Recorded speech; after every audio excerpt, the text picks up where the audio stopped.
Bismillahirrahmanirrahim. Assalamualaikum warahmatullahi wabarakatuh. Di video kali ini saya akan membahas tentang pengawasan dan penanganan pembiayaan bermasalah di bank syariah. Nah, bagaimana sih cara pengawasan dan penanganan jika ada pembiayaan yang bermasalah? Pembiayaan itu adalah proses yang dimulai dari analisis kelayakan pembiayaan sampai kepada realisasi pembiayaan. Akan tetapi, realisasi pembiayaan bukanlah tahap terakhir, tapi masih dalam proses. Maka, setelah realisasi, pejabat bank syariah perlu melakukan pemantauan dan pengawasan pembiayaan. Nah, kenapa sih harus ada yang namanya pengawasan dalam pembiayaan? Kita simak video ini yuk.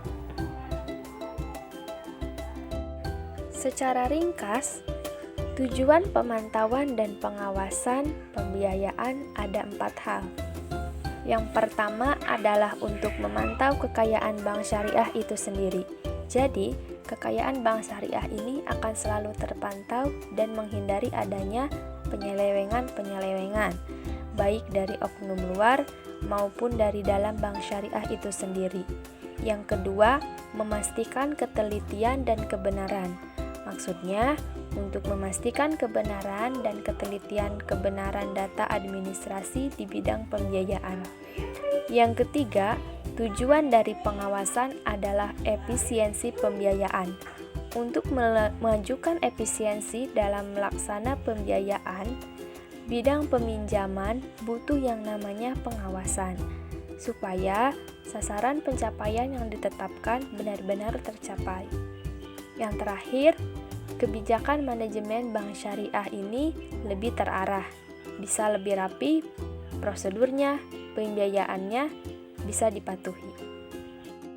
Kemudian, media pengawasan.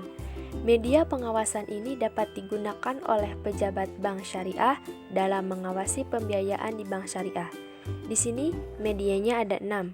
Yang pertama, ada informasi dari luar bank syariah. Diupayakan data dari laporan periodik usaha, baik itu laporan setor, realisasi kerja, laporan keuangan, semuanya harus dikontrol.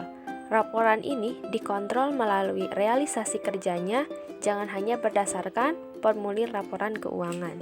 Yang kedua, ada informasi dari dalam bank syariah. Bisa dilakukan dengan cara melihat penelitian mutasi keuangan anggota dalam rekening, sehingga bisa diperoleh gambaran mutasi yang sebenarnya, sehingga tidak terjadi yang namanya manipulasi. Kemudian yang ketiga adalah perputaran debit dan kredit.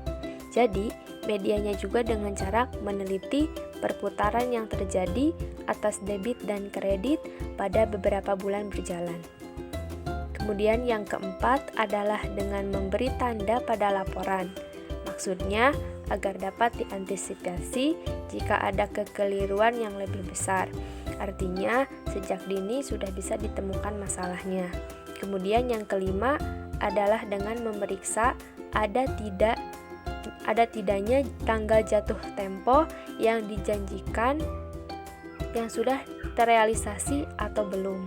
Kemudian yang terakhir adalah dengan membuka atau meneliti buku pembantu, buku tambahan yang terkait dengan peminjaman. Selanjutnya ada kolektabilitas pembiayaan.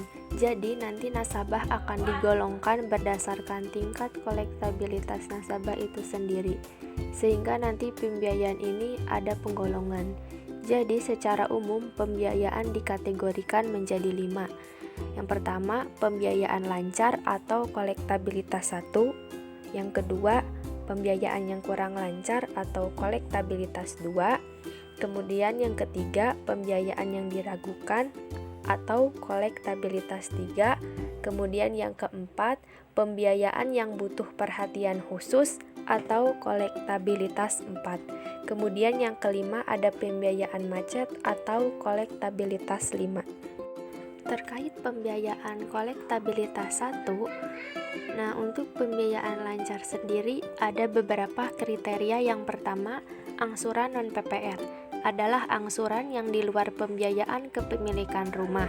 Angsuran non-PPR ini bisa dikatakan lancar apabila tidak ada tunggakan sama sekali, angsuran pokok atau tunggakan bagi hasil, atau cerukan karena penaikan atau pembiayaan bisa dikatakan lancar kalau nggak ada tunggakan angsuran pokok yang belum melebihi 1 bulan atau melebihi 3 bulan atau 6 bulan. Kemudian angsuran PPR ialah angsuran untuk kepemilikan rumah.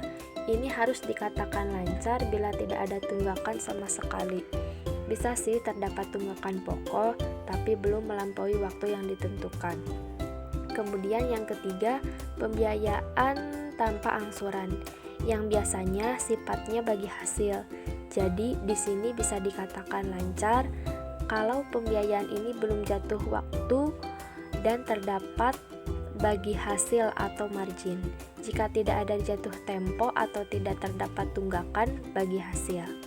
Selanjutnya, cerukan giro. Cerukan giro ini adalah jika di rekening giro itu bisa dikatakan lancar karena ada cerukannya tapi belum melampaui batas dari 15 hari kerja. Kemudian pembiayaan yang kurang lancar atau kolektabilitas 2. Bisa dikatakan kurang lancar jika angsuran non-PPR-nya ini di luar pembiayaan kepemilikan rumah. Itu ada tunggakan yang lebih 1 bulan atau 3 bulan tergantung pembiayaan. Kemudian angsuran PPR. Angsuran PPR ini jika kredit kepemilikan rumah pokoknya ada tunggakan pokok yang melampaui 6 bulan tapi belum melampaui 8 bulan. Dikatakan kurang lancar untuk pembiayaan kredit kepemilikan rumah. Kemudian tanpa angsuran. Bisa dikatakan kurang lancar kalau ada tunggakan bagi hasil atau margin yang melampaui 3 bulan tapi belum melampaui 6 bulan. Artinya 3-5 bulan. Kemudian pembiayaan yang diselamatkan. Maksudnya apa pembiayaan diselamatkan? Maksudnya bisa dikatakan kurang lancar kalau tidak memenuhi kriteria lancar dan tidak ada tunggakan, atau memiliki tunggakan tetapi masih memenuhi kriteria lancar di antara 15-30 hari kerja jika di rekening giro tadi, yang tadi telah dijelaskan. Nah, selanjutnya ada pembiayaan yang diragukan dan macet. Pembiayaan dikatakan diragukan jika pembiayaan yang bersangkutan tidak memenuhi kriteria lancar dan kurang lancar. Nah, tetapi berdasarkan penilaian pembiayaan, ini bisa diselamatkan dengan agunannya. Nilainya sekurang-kurangnya adalah 75% dari hutang nasabah, atau pembiayaan ini dilakukan jika tidak dapat diselamatkan. Agunannya ini masih bernilai sekurang-kurangnya 100% dari hutang peminjam. Kemudian pembiayaan macet atau kolektabilitas 5. Nah, dikatakan macet ketika tidak memenuhi kriteria lancar, kurang lancar, dan diragukan. Dan itu memenuhi kriteria diragukan, tapi jangka waktu 21 bulan bisa digolongkan diragukan. Jadi, ada waktu jeda selama 21 bulan tidak ada itikat baik atau statusnya diragukan, maka digolongkan pembiayaan yang macet. Penyelesaiannya ini melalui jalur hukum, yakni melalui Badan Arbitrasi Syariah jika pembiayaannya macet.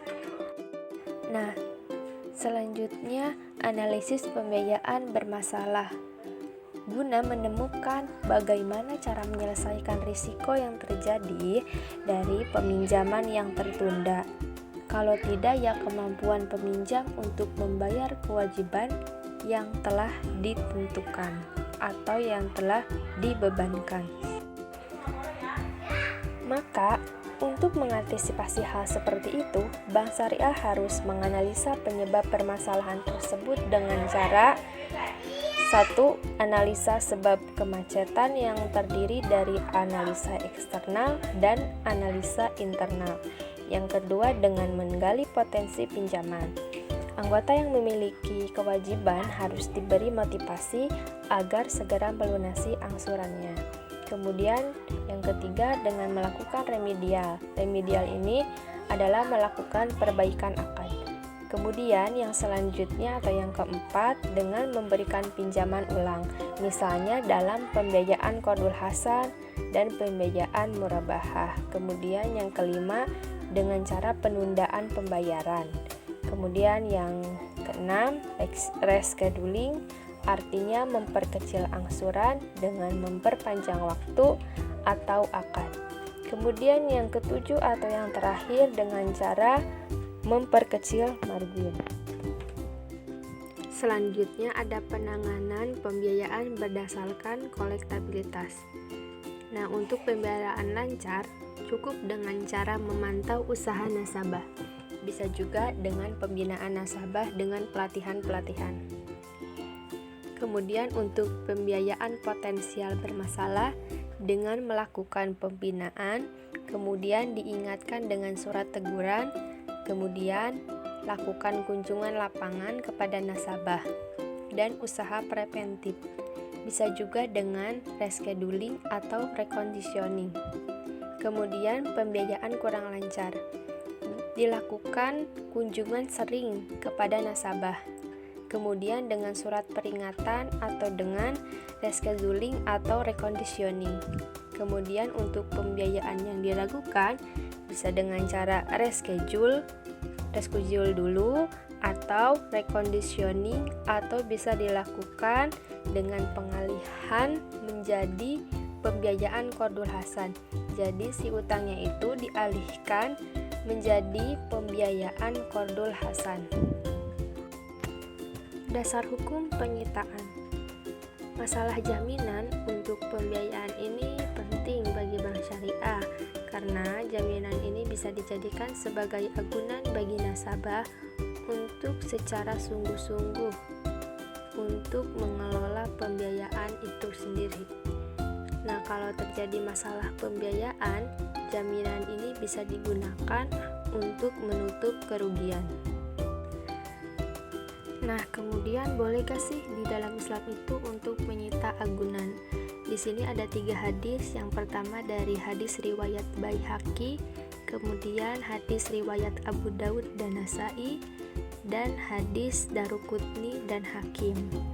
Nah, setelah saya baca dari ketiga hadis itu, dan dari hadis itu pun disimpulkan bahwa penyitaan agunan itu dalam Islam diperbolehkan. Kemudian cara penyitaan jaminan. Nah, ini beda sekali dengan bank konvensional dalam penyitaan jaminan. Jadi untuk penyelesaian jaminan hutang piutang di Islam itu sebenarnya mengedepankan cara-cara yang baik kepada nasabah. Biasanya dengan cara rescheduling, kalau tidak bisa dengan cara reconditioning. Nah, kalau tidak bisa juga menggunakan qardul hasan, supaya jaminannya tetap masih ada. Kalaupun terpaksa harus melakukan penyitaan, tetap dilakukan dengan cara-cara yang baik menurut ajaran Islam. Sekian pemaparan materi dari saya. Terima kasih, semoga bermanfaat. Sampai jumpa di video selanjutnya. Wassalamualaikum warahmatullahi wabarakatuh.